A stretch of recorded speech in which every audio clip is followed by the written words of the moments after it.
বনি ইসরায়েলে এক প্রতাপশালী রাজা ছিলেন। আল্লাহ তাকে দীর্ঘ আয়ু, অগাধ সম্পদ এবং অনেক সন্তান দান করেছিলেন। কিন্তু রাজার মনে একটি গভীর দুঃখ ছিল। তার সব ছেলে বড় হওয়ার পর দুনিয়া ত্যাগ করে সন্ন্যাস জীবন বেছে নিত। তারা দামি পোশাক ছেড়ে পশমের কাপড় পরত এবং পাহাড়ে জঙ্গলে গিয়ে ইবাদতে মগ্ন হতো। সবশেষে রাজার বৃদ্ধ বয়সে এক পুত্র সন্তান হল। রাজা ভাবলেন, এই সন্তানকেও যদি আমি অন্যদের মতো হারাই তবে আমার রাজত্ব কে চালাবে।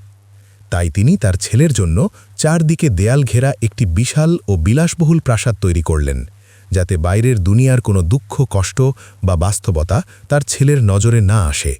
রাজপুত্র যখন বড় হলেন তার মনে বাইরের জগৎ দেখার ইচ্ছা জাগল। রাজা তার জন্য সুসজ্জিত রথ ও পাহারাদার পাঠালেন। পথে তিনি এক অসুস্থ ও বিপদগ্রস্ত ব্যক্তিকে দেখলেন। রাজপুত্র অবাক হয়ে জিজ্ঞেস করলেন, এটি কি? সঙ্গীরা বলল, এটি একটি রোগ। রাজপুত্র জিজ্ঞেস করলেন, এটি কি নির্দিষ্ট কারো হয় নাকি সবার হতে পারে? তারা বলল, যে কোনো মানুষই এতে আক্রান্ত হতে পারে। রাজপুত্র চিন্তিত হয়ে বললেন, তবে তো এই বিলাসিতার কোনো মূল্য নেই। তিনি বিষণ্ণ মনে প্রাসাদে ফিরে এলেন। কিছুদিন পর তিনি আবার বের হলেন। এবার তিনি এক অতি বৃদ্ধ মানুষকে দেখলেন, যার মুখ থেকে লালা ঝরছিল এবং শরীর কাঁপছিল। রাজপুত্র জিজ্ঞেস করলেন, এর এই দশা কেন? উত্তর এলো, এটি বার্ধক্য। যে দীর্ঘজীবী হয় তাকেই এই অবস্থায় পৌঁছতে হয়। রাজপুত্র আটকে উঠে বললেন, তবে তো দুনিয়ার এই জীবন কেবল ধোঁকা। তৃতীয়বার যখন তিনি বের হলেন দেখলেন কিছু মানুষ কাঁধে করে একটি খাটিয়া নিয়ে যাচ্ছে।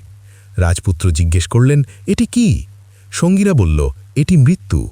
এই লোকটির জীবন শেষ হয়ে গেছে। রাজপুত্র বললেন, তাকে কি বসানো যাবে না? সে কি কথা বলবে না? তারা বলল, না, এখন তাকে মাটির নিচে দাফন করা হবে। রাজপুত্র জিজ্ঞেস করলেন, এরপর কি হবে? সঙ্গীরা উত্তর দিল, এরপর হাসর হবে, বিচার দিবস আসবে। সেখানে দুনিয়ার সব ভালো মন্দের হিসাব দিতে হবে। মৃত্যু এবং পরতালের কথা শুনে রাজপুত্র ঘোড়া থেকে লাফিয়ে পড়লেন। তিনি ধুলার ওপর নিজের মুখ ঘষতে লাগলেন আর কাঁদতে কাঁদতে বললেন, হায়, আমি এই ভয়ানক সত্যটি না জেনেই বিলাসিতায় ডুবেছিলাম।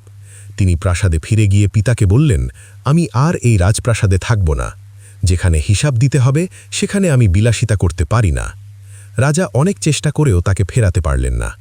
মাঝরাতে রাজপুত্র সাধারণ পোশাক পরে প্রাসাদ থেকে বেরিয়ে গেলেন।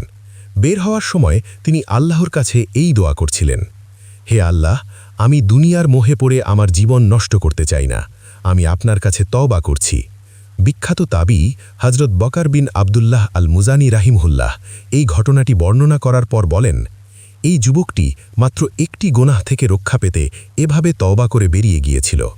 তবে আমরা যারা জেনে বুঝে প্রতিদিন অগণিত গুনাহ করছি, আমাদের কেন অনুশোচনা হয় না? সূত্র আত-তাওয়াবিন।